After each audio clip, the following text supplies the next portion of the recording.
the frick happened with that light? I got the hiccups a little bit. Just a little bit. Come on, all I need is a little bit.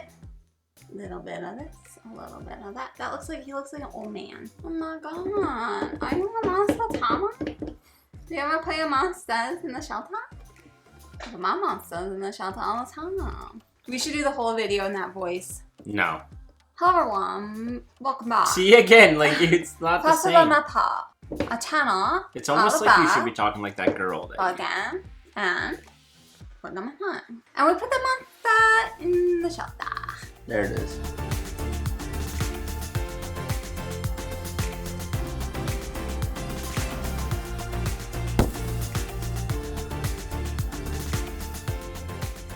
Hello everyone and welcome back to Foster the Meeple, a channel all about Pogams. and Pogamatan. Exactly. Now you're getting it. Today we are here to do a pumped up Kickstarter. And today's game is a preview on MonstaTama. MonstaTama by Robert Durant, sent to us by Devonian Interactions, who is also sponsoring this video. This game is coming to Kickstarter on July 10th. So, what? It's 2 days after my birthday. It's 2 days after your birthday. So if you are interested in supporting this game, please look down in the description for all of the information that you need. Links will be included so you can follow along and all that good stuff. All that good navigational stuff. Good stuff. So as per usual, we are going to go into a little overview of the game, then we're going to jump into a discussion, and that is what the video is going to look like. So let's jump into a preview of MonstaTama. Eons ago, the Latus were one of the few terrestrial survivors of the Great Moon Collision. They found refuge at the peak of Mount Latu, at an altitude enabling an ecosystem to survive above the deadly moon fog. As the moon fog cleared and Latu civilization advanced, primitive monsters once again began to appear and inhabit the lands. Latu astrologists now forewarn a second moon collision. With this knowledge, the Latus took it upon themselves to find refuge for the many other species that inhabit their world. Latus are now sending Tamas out into the wild to tame and bring the monsters to their refuge on the peak of Mount Latu. In MonstaTama, you play as a Tama, trying to earn the most renown by sheltering monsters and their wisps. The game consists of 3 rounds. In each round, you will select monsters you wish to encounter, then go on a journey where you can add these monsters to your team. At the end of each round, you shelter all monsters in your team. And we are back. Okay, MonstaTama is now on the shelf. So if you hear me constantly saying MonstaTama, it's because I can't get the Pedro Pascal SNL skit out of my head and the way that he talks. Am I speaking Spanish? I don't even know. That's how he talks in it. And so I'm aware because that's all you say. Anytime this game's around, you talk like that for 2 hours. MonstaTama. It's so fun to say. Anyways, in MonstaTama, you are acting as a MonstaTama, a monster tamer, and you are trying to gather different monsters and put them into the shelter. You put your monster. Not the shelter. No, you the put shelter. The monsters in the shelter. So much fun to say. This game is played over a series of rounds, and each of those rounds follows 4 different phases. The first phase is the draft phase, and in the draft phase, you're going to be, you guessed it, drafting monsters so that you can hopefully someday tom them. Each player is going to be given a hand of cards or a pile of monster cards that they are potentially going to be able to play out. Then there's also a couple of draft boards, and you're going to put more monsters on the draft board, and you're going to be going back and forth to draft different monsters until the deck has been depleted. Each round, you are going to have a certain faction or factions of monsters that you are going to be drafting from. Each type of monster has a stack of a variety of different we'll call them species. Mm-hmm. Each of those has different types of actions, different victory points, different conditions, all of these different things. And you are just building up your supply of monsters that you are going to be able to play out throughout the game. And hopefully try to get into your shelter. Get them into your shelter. Because you want to tame them. That is the goal. Monsters. The monsters into your shelter. Because you're a MonstaTama. Exactly. Now you're getting it. Jeez Louise. So you're going to be drafting based on the types of monsters that you want in your hand. You can diversify as much as you want, or you can go after similar types, whatever you want to do. There is 2 layers to the drafting board, so what's really cool about it is you can draft something kind of immediately from the bottom board, but if you see something really good that you want, then you can reserve it for the time when it comes and falls down. So it's kind of going in like a bit of a cycle, and then you're going to be refilling the top row, boom, cycle, boom, cycle, that kind of thing. Tetris. A little bit, yeah. Knocking out those Tetris blocks. Round 2 is the preparation phase, and in the preparation phase, each person is going to be choosing a select amount of monsters from their supply that they're going to be playing out face down in a bit of like a row.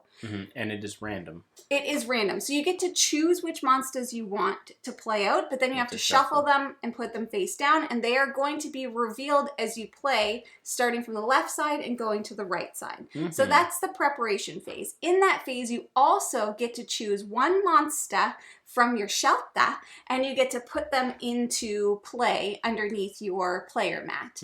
In the beginning of the game, everybody starts with the same level 0 monster, and he's going to give you a special ability, but part of the preparation is taking a monster of your choice and putting them into play so that you can use them throughout the next phase, which is called the journey phase. In the journey phase, you are going to be doing this simultaneously, though in your first game, you may want to do it back and forth just to make sure nobody's missing anything, but true to the game, you are supposed to play this simultaneously. A real-time round. Exactly. During the journey phase, you are going to be choosing to do one of a few things. So one thing that you can do is you can perform an act card that's in front of you. So some of your monsters, if they're laid out face up in front of you, might have a green ability that says act, and you get to do whatever that thing is. The next thing that you could do is an encounter action, which is really kind of like the meat of how this section of the game works. So in the encounter, you're flipping over the card that is the leftmost monster. You are bringing it down to your journey board, and you are checking to see if it has an encounter action.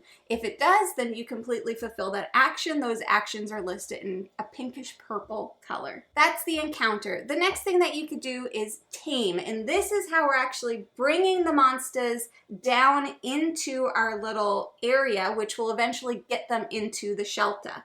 So the tame ability allows you to actually bring one of the monsters down by checking to see if you have enough sense to bring them down, which is however many cards you have plus however many wisps you have, which is another part of this game. Your monsters are going to be getting wisps added to them, and then you're taming them and you're bringing them in and you're doing the tame action. Sometimes you have to choose whether or not to like discard monsters in order to like bring them down. That's the sense piece. That's kind of where the strategy comes into play. Yes. Like which monsters to sacrifice so you can maybe pull down a more higher level monster with better abilities. The sense is basically the level that you're able to bring down, but whatever cards you have left, whatever monsters you have left in your journey path, you have to discard.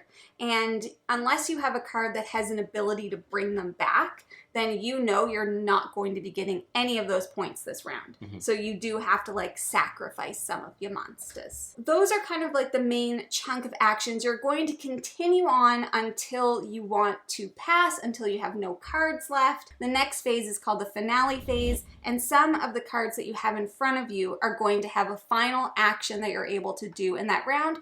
Some of those, a lot of those, can affect the other player. So it could be an opportunity to screw somebody over. This is, besides drafting, where the most player interaction comes in this game. Then you're going to take your monsters and you're going to put them in your shelter.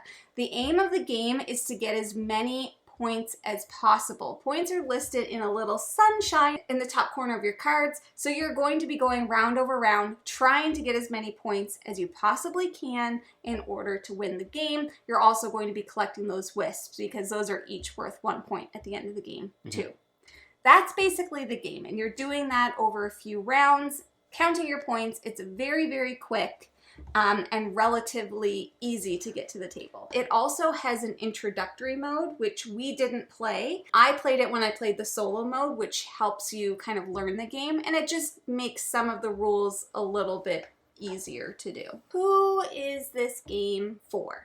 I mean, it's basically like Pokemon. It's very Pokemon-esque. It's very Pokemon-y. I don't know if you like fantasy, cute little monster types. I think this would be good for like people that like light games, or like I did like the combination of drafting with like the sequential order of cards. Like you get to pick what you want to play, you shuffle, and then those are all going to get played out in sequential order. Similar to the mechanic that's like in Colt Express. There's a little bit more randomness in Colt Express, but I really like when it's like, okay, what's the next card that has to be done in this order? And there's a bunch of different card triggers that can happen. It's kind of like, well, if I do this, then that's going to let me trigger this card, etc., etc., etc. So I do think there's a lot of little puzzliness to this, but in a light medium package. For sure. Yeah, it's one of those games that I think would fall under the easy to learn, maybe takes a little bit of time to develop a strategy. There's a ton of variety that comes in this game because there are at least like 10 different types of Monsta factions that you can play with. You have some control, but like Jeff mentioned, there is still an element of randomness because you're picking the monsters that you want to put out, but then you're shuffling them. You have to try and think about how they're going to interact with each other. So if you like that kind of like almost deck building in a way, because you are very specifically choosing which monsters you want to pull into your supply. So it has a little bit of that element. Definitely has a little bit of the Pokemon element just based on the monsters. It has, like I mentioned, a ton of variety, and it also does have both a good mixture of player interaction and kind of an independent little puzzle. That was going to be my next point. It's kind of like you can play this game very solitary-esque and just kind of do your own thing. But when we were playing it once, like, all of the cards I was putting out basically were out to screw Jamie over. So it'd be like, if this card is out, then your opponent has to discard any odd numbered monster or something like that. Like just really screwing up her scoring ability. Also, that's a really good point. Like during the simultaneous play, you're not allowed to look at what anybody else is doing around you. And then once you pass, you can look, because you may be building up your little engine of like points that you're planning on getting. And then the next person could have a fin or a finale ability that takes away a bunch of your high score points. So that is definitely a little bit of the things that you either actually might like or that you might not like about this game. So if you are interested in being a MonstaTama and playing MonstaTama, then definitely make sure to follow along on the Kickstarter campaign. All of the information, like I said, is linked below. And that is everything that we have for you today. So if you are interested in buying board games, not this one, because this one is Kickstarter, you gotta go to Kickstarter to get to MonstaTama, then you should first start by checking your friendly local gaming store. And for us, that is the Boardroom Game Cafe. Yeah, it's the cafe and the boardroom game. You can be a MonstaTama at the Boardroom Game Cafe if you wanted to. Do you like snacks? I do. Perfect. Where should they go? MunchPak. MunchPak. Exactly. MunchPak. MunchPak. You can get $5 off using our coupon if you are so interested. But that is everything we have, so thank you so much for watching. If you like what you see, please subscribe. We hope to see you again soon, and now we say goodbye. Goodbye! Later days.